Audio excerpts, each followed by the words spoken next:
On the front skirt, create 2 rows of basting stitches on the left and on the right, leaving a space at the center front between the markings.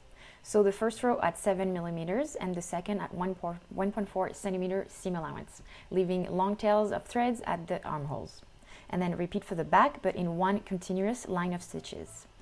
At the center back, lift your pressure foot, leaving the needle in, and rotate the skirt slightly to follow the V shape. Then pin the front skirt to the front yoke in the center front and at the armholes, right sides together. Pull on the threads to gather the skirt until its width matches the yokes and pin, and then repeat for the back. Remember to put your settings back to normal and sew, adjusting the gathers as you go if needed. Rotate the skirt at the center front to follow the V shape and repeat for the back. Then remove the basting stitches, finish the seams and press the seams toward the yokes. And this is optional, but I like to top stitch the yoke to the seam allowance. The next step is to sew the rouleau button loops. So grab your piece of fabric and fold it in half lengthwise, right sides together, and sew at 5 millimeters from the fold. Then trim the seam allowance. Turn it inside out using your preferred method. I like to use a loop turner. And then cut the number of loops you need for the view that you're making. Then fold them in half and mark a line on each side at 1.25 centimeters. And pass your button through the loop just to check if the size is good. If it's not, adjust the length of the loop. On the right side of your front, mark a line down the center up to the mark and another one on each side 5 millimeters away from the center one. So you have 3 lines. Do the same for the placket on the wrong side of the fabric. And then shape the end as a point that is 1 centimeter deep, just like so. Then place the placket on the front, right sides together, matching the lines, aligning the top raw edges and pin. We're only going to sew a little past the point. So reduce your stitch lengths to 1.6 and even less if you're using a fabric that frays very easily like linen. And starting at the top edge, sew on the right line. At the point, use the hand wheel of your sewing machine to sew a very short stitch. And then stop sewing 1 centimeter past the point on the left line and back stitch. We will place the button loops here.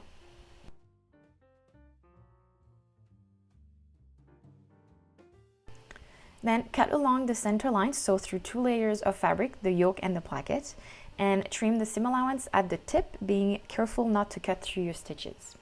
Then mark where your rouleau loops will go, following the markings on your front yoke and your front skirt, or as you wish. So make sure they are not twisted and pin the loops between the markings. Then sew them in place 2-3 millimeters away from the raw edge, so inside the seam allowance. And I like to use my serger's mini screwdriver to help me manipulate the loops. Then place the placket over them and sew on the 5 millimeter line you traced, starting where you previously stopped. Double check that your buttons fit nicely in the loops after you've sewn them. Press the placket towards the seam allowance once you're done, and then flip your garment to the wrong side and cut the ends of the loops. Then bring your placket over through the slit and press it well to get rid of any puckering, especially at the point. Double fold its raw edge to enclose it and pin all around the placket. At the point, fold one side first and then the other to make a nice shape.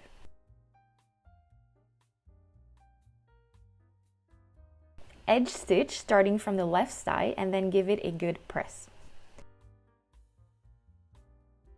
Then place the front and the back right sides together, pin the shoulders and sew them at 1 centimeter seam allowance. Then finish your seams and press them towards the back. So now we're making the option 1 for the bias, which is the invisible bias with 4 buttons, which is for view A and B. And you're going to start by pinning and sewing the bias to the neckline, right sides together at 7 millimeters, and leave a little bit of bias around 1 centimeter hanging at the beginning and at the end. Once you've sewn, press the bias towards the seam allowance, making sure that the seam allowance is laying flat.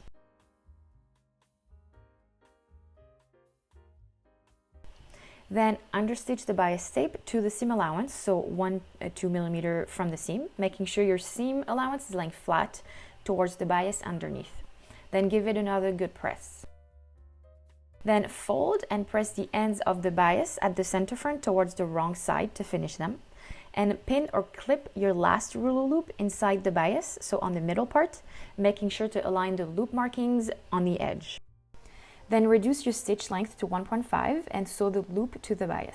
You might find using a hump jumper useful here if your fabric is thick and you're having trouble starting to sew. Then fold the bias twice to the wrong side to enclose its raw edge. Put your stitch length back to normal and edge stitch the bias to the neckline. Then press the neckline from the right side. So the second option for the bias is bias binding with the ties and 2 buttons. That's for View C. So start by sewing both bias pieces together at 1 centimeter at a 45-degree angle, right sides together.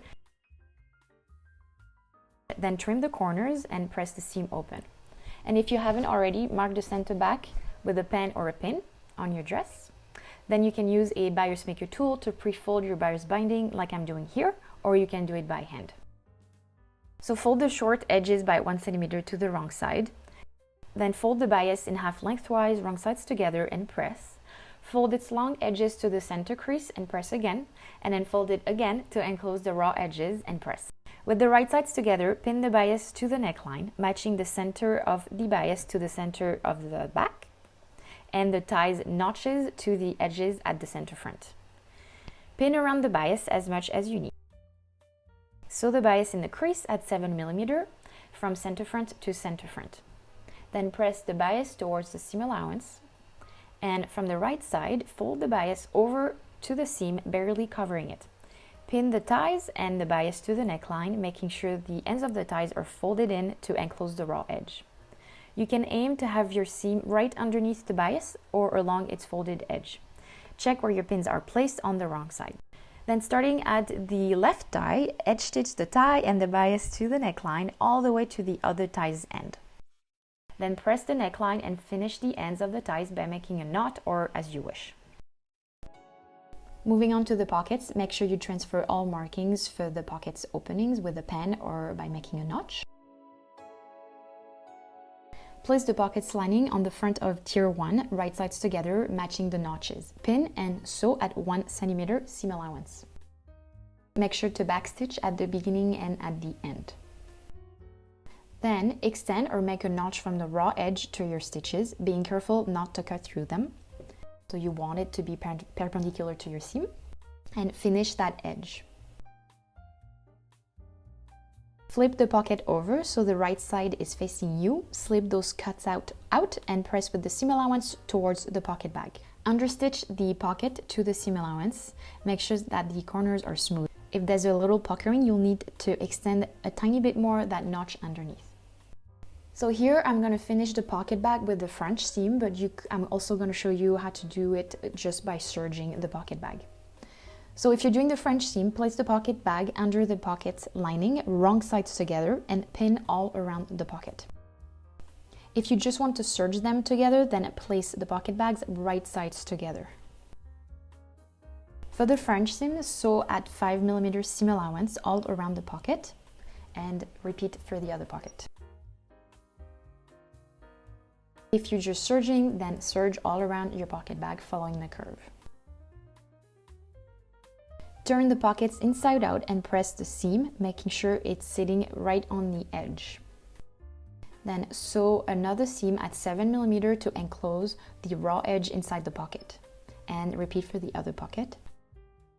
Flip the pockets bag under the tier. It should look something like this. I also like to give it a nice press. So now we're making the sleeve for View A. So find the notches on the sleeve's head and match them to the corresponding armhole. The notches match the yoke's seam. Pin the sleeve to the armhole, right sides together, and sew the sleeve at 1 centimeter.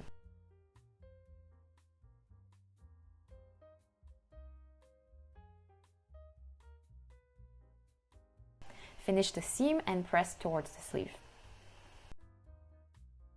Then flip the dress right sides together and pin the side seam from the wrist to the hem of the dress. And if you added pockets, make sure to sew along the pockets openings, not catching any of it. And at the hem, just make sure that you follow the shape of the side seam well.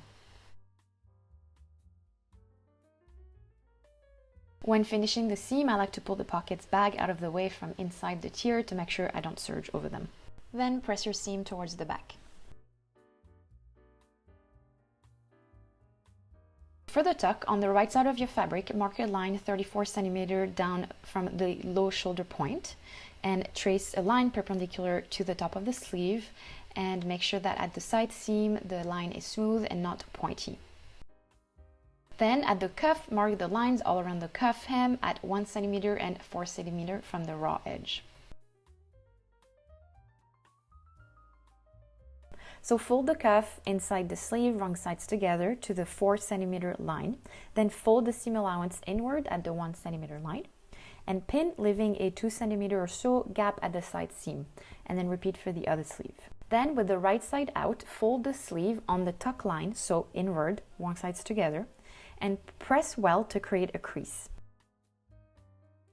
I like to use my sleeve ironing board to do this, and then repeat for the other sleeve. There might be some extra ease, so you can pin the tuck to spread it evenly across the circumference of the sleeve. Keeping your sleeve folded inward and starting at the side seam, sew the tuck at 2 cm from the fold, following your sewing machine's guidelines. And make sure there is no puckering. So if you're keeping it right side out like I'm doing here, just pull the fabric from inside the sleeve up to the cuff and start from the side seam and edge stitch along the folded edge. And just make sure to leave an opening. Then sew a seam parallel to the one you just sewed, 2 cm from the folded edge, and this should leave you with a 1 cm wide casing for the elastic.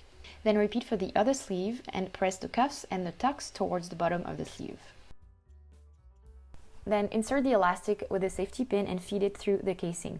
Secure the other end of the elastic to the casing with a clip to prevent it from slipping inside. Overlap the elastic ends together by approximately 2 cm and sew them with a zigzag stitch. Pull on each side of the cuff to bring the elastic inside the casing and distribute the gathers evenly. Then sew the casing closed. Then we're going to make the sleeves for View B, so it's the bishop sleeve with the ruffle at the shoulder. So press your cuffs in half lengthwise, wrong sides together, then press the long edge that doesn't have the notch by 7 mm to the wrong side.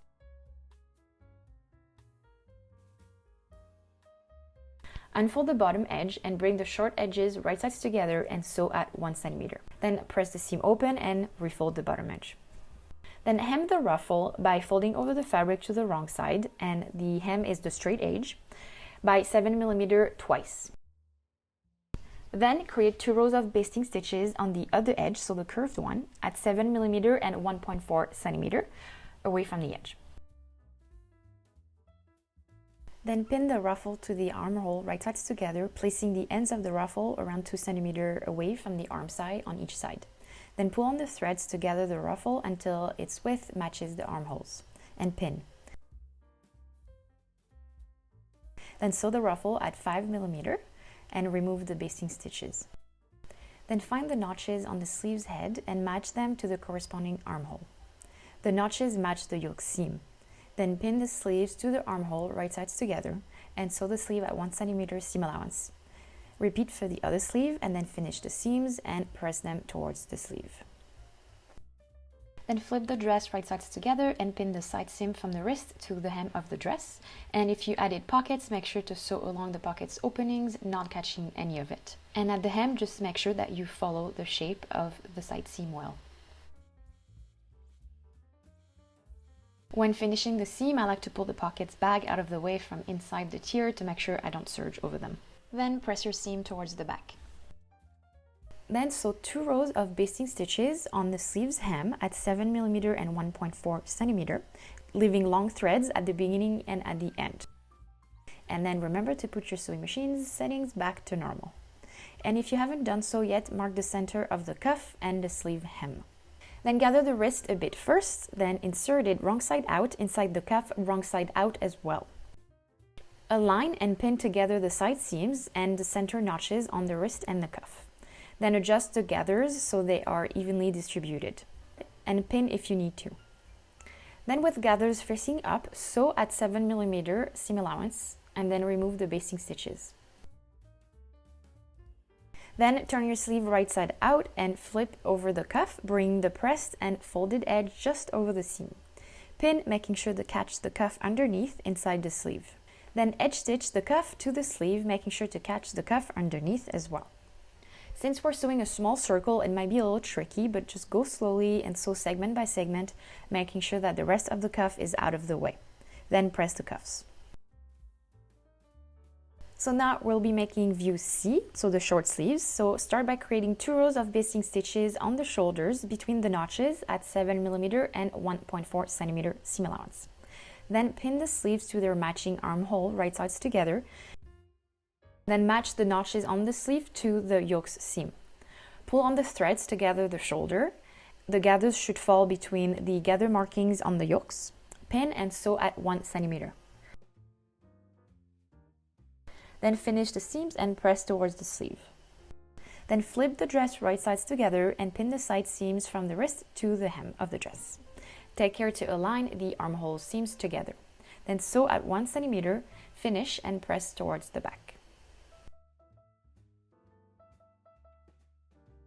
Then on the right side of your fabric, mark lines at 7.5 and 1cm from the raw edge of the sleeve. Then fold the cuff wrong sides together, so inward, at the 7.5cm line, and then fold the seam allowance inward at the 1cm line. Then pin, leaving a 3cm or so gap at the side seam, and repeat for the other sleeve. Then, starting at the side seam, edge stitch along the fold. Make sure to leave an opening. Then slide your sleeve to the left and sew a seam parallel to the one you just sewed, 3cm from the folded edge. This should leave you with a 3cm wide casing for the elastic. Then I like to give it a good press before inserting the elastic. So then do so with a safety pin and feed it through the casing, and secure the other end to the casing with a clip to prevent it from slipping inside. Then overlap the elastic ends together by approximately 2cm and sew them together with 2 straight lines on each side. Pull on each side of the elastic to bring it inside the casing and distribute the gathers evenly. Now is a good time to try it on and adjust the elastic length if needed. Then sew the casing closed. So the next step is to hem the dress or the blouse, so it's the exact same steps whether you're doing view A, B, or C. So on the right side of the fabric, mark lines all around the dress or the blouse at 1cm and 9cm from the bottom raw edge. Then fold your hem towards the wrong side up to the 9cm line, then fold the seam allowance inward and pin. Repeat this process while pinning all around your hem. Then starting from one of the side seams, sew along the folded edge. And make sure to backstitch at the beginning and at the end. Then give your hem a good press.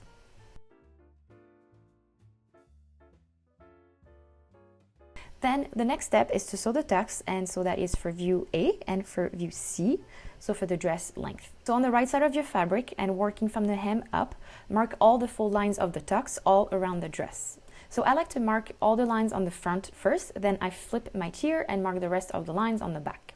And make sure the lines are aligned at the side seams. From the hem up, press all the fold lines, and this will give you a straight line to follow when sewing. To do so, bring the fabric from each line to the bottom of the dress, wrong sides together, so inward. I like to slip my dress around my iron table to press each fold, working segment by segment and rotating it around the iron table. Then press the folds to create a crease, and if using a heat erasable pen, be careful not to erase the lines you haven't pressed yet. And if your fabric is slippery or doesn't crease well, then you can pin your folds on the stitch line to keep them folded. And with the last line you just pressed, fold it, so the top one, and starting at the side seam, sew the tuck at 5cm from the fold. And to have a straight line to guide me when sewing at the right distance, I like to place a piece of tape on my sewing machine 5cm from my needle, because usually the guidelines on the sewing machines don't go past like 3cm. You could also mark the stitch line on your dress with a pen or chalk.